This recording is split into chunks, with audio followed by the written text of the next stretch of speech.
सबसे पहले शुरुआत करेंगे बजट ज्ञान के साथ। ज्ञान इसलिए कह रहे हैं क्योंकि आपने पूरा दिन बजट के बारे में देखा, पढ़ा, सुना होगा, लेकिन हम जिस ज्ञान की बात कर रहे हैं वो थोड़ा अलग है। क्यों, ये भी आपको बताते हैं। 2025 के बजट का सार समझना है तो इन 4 अक्षरों पर आप फोकस कीजिए, ज्ञान, GYAN। पीएम मोदी ने भी कहा था कि बजट का फोकस ज्ञान पर है। पहले ये समझिए कि ज्ञान है क्या। यहाँ G का मतलब गरीब, Y का मतलब युवा, A का मतलब अन्नदाता, जबकि N का मतलब है नारी। और बजट में इस ज्ञान का पूरा ध्यान रखा गया। मोदी सरकार के बजट में सभी तबकों का पूरा ख्याल रखा गया है, चाहे किसान हो, गरीब हो या फिर महिलाएं। बजट में कोशिश यही है कि सबके चेहरों पर मुस्कान लौटे। सबसे ज्यादा चेहरे तो युवाओं के चमक रहे हैं, जिनको स्टार्टअप से लेकर मेडिकल कॉलेज में सीट बढ़ाने तक कई तोहफे इस बजट में मिले हैं। स्टार्टअप के लिए अच्छा इनिशिएटिव लिया गया है। अगर इससे क्या होगा, जो नए स्टार्टअप कर रहे हैं उनको एक मोटिवेशन मिलेगा। युवाओं को मुझे नहीं लगता कि इतना कोई लाभ मिल पाता है स्टार्टअप्स का। ठीक है, गवर्नमेंट तो कर देती है ऐलान कि हम इतना कर रहे हैं, उतना कर रहे हैं, लेकिन युवाओं को कहीं ना कहीं कुछ नहीं मिल पाता है। युवाओं की तरह किसानों के भी चेहरे खिले हैं, क्योंकि पूरा फोकस अन्नदाता की हालत सुधारने पर है। किसानों के लिए जो घोषणा हुई है वो कृषि क्षेत्र और समूची ग्रामीण अर्थव्यवस्था में नई क्रांति का आधार बनेगी। युवाओं और किसानों के साथ महिलाएं भी बजट से खुश नजर आ रही है। यानी ज्ञान का N यानी नारी शक्ति को भी निर्मला सीतारमण ने साध लिया है। इतना लोगों ने एक्सपेक्ट नहीं किया था। अभी जैसे लास्ट 2 इयर्स अगर इफ यू सी कि एवरीबडी वाज सेइंग कि अरे कुछ नहीं किया है, कुछ नहीं किया, स्पेशली फॉर द वुमेन्स कि जो चाहते हैं कि एंड ऑफ द मंथ कुछ हाथ में बचे। So that is something very great. युवा, किसान, महिला और गरीब यानी बजट में ज्ञान की छाप साफ दिखाई पड़ती है, जिसमें इन चारों तबकों का पूरा ख्याल रखा गया है।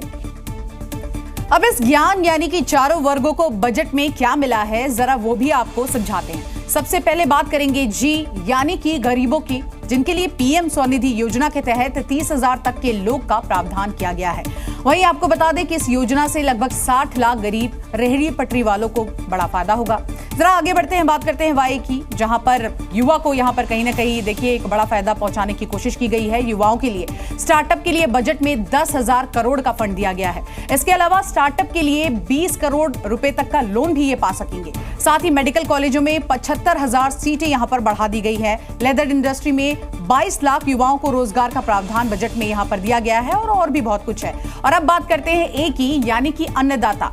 यहां पर किसान क्रेडिट कार्ड की सीमा 3 लाख से बढ़ाकर अब 5 लाख कर दी गई है। 100 जिलों में प्रधानमंत्री धन धान्य योजना की शुरुआत, जिससे करीब 1.7 करोड़ किसानों को बड़ा फायदा होगा। N यानी कि नारी। बजट में महिलाओं के लिए भी मोदी सरकार ने कई ऐलान किए हैं, जिनमें पहली बार उद्यम स्टार्ट कर रही महिलाओं के लिए 2 करोड़ तक के टर्म लोन का प्रावधान किया गया है। तो इसके अलावा भी ज्ञान पर फोकस करते हुए बजट में तमाम प्रावधान किए गए हैं। एक रिपोर्ट देखिए। तो देखिए, लगातार बजट में सिर्फ ज्ञान पर फोकस नहीं किया गया है, बल्कि मिडिल क्लास को भी सरकार ने खुश कर दिया है। और इसी के साथ मोदी सरकार ने उस चैलेंज को भी पूरा करके दिखाया है जो केजरीवाल ने कुछ दिन पहले दिया था। इनकम टैक्स की छूट की सीमा को 7 लाख से बढ़ा के कम से कम 10 लाख किया जाए। I am now happy to announce that there will be no income tax payable up to income of 12 lakh rupees. Kejriwal का चैलेंज था और मोदी सरकार उससे भी 2 कदम आगे निकल गई और मिडिल क्लास को वो तोहफा दे दिया, जिससे एक बड़ा तबका बाग-बाग हो गया। I am now happy to announce that there will be no income tax payable up to income of 12 lakh rupees. यानी अब नौकरी पेशा लोगों को नई टैक्स रिजीम चुनने पर सालाना 12,75,000 तक की इनकम पर कोई टैक्स नहीं देना होगा, जिसका फायदा ये होगा कि 0 से लेकर 4 लाख तक 0 टैक्स देना होगा। 4 से लेकर 8 लाख तक 5% टैक्स लगेगा। वहीं 8 से 12 लाख तक 10% टैक्स लगेगा। दूसरे और तीसरे स्लैब के टैक्स सरकार 87A के तहत माफ कर देगी। इसके अलावा 75,000 का स्टैंडर्ड डिडक्शन भी मिलेगा। इस तरह नौकरी पेशा लोगों की कुल 12,75,000 तक की आमदनी टैक्स फ्री हो जाएगी। बजट आए और पॉलिटिक्स ना हो, ऐसा हो ही नहीं सकता। और जिस बजट पर मिडिल क्लास झूम रहा है, उसी बजट पर विपक्ष को रोना आ रहा है। कोई इसे चुनावी बजट बता रहा है तो कोई भारत के बजट को बिहार का बजट करार दे रहा है। बजट अगर अच्छा हो तब भी सियासत के लिए बुरा ही होता है।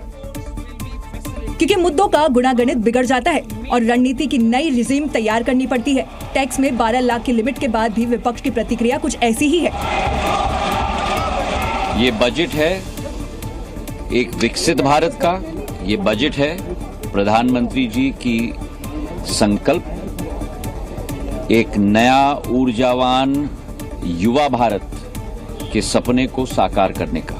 गरीबों के आवास के लिए कोई बात नहीं, मनरेगा की कोई बात नहीं, अभी आगे देखेंगे, चुनाव है बिहार दिल्ली, उसके लिए ये सब नजर आ रहा है। बजट के बहाने विपक्ष में बढ़ती दरार भी सामने आ गई है। इंडिया ब्लॉक के 2 अलग अलग सहयोगी अलग अलग धारा में चलते दिखाई पड़े। मुझे ये समझ नहीं आ रहा कि ये भारत सरकार का बजट है कि बिहार सरकार का बजट है। आपने बिहार के अलावा किसी और प्रदेश का नाम सुना वित्त मंत्री जी के पूरे बजट भाषण में? मैं कहूँगी ये मिडिल क्लास की सबसे बड़ी जीत है।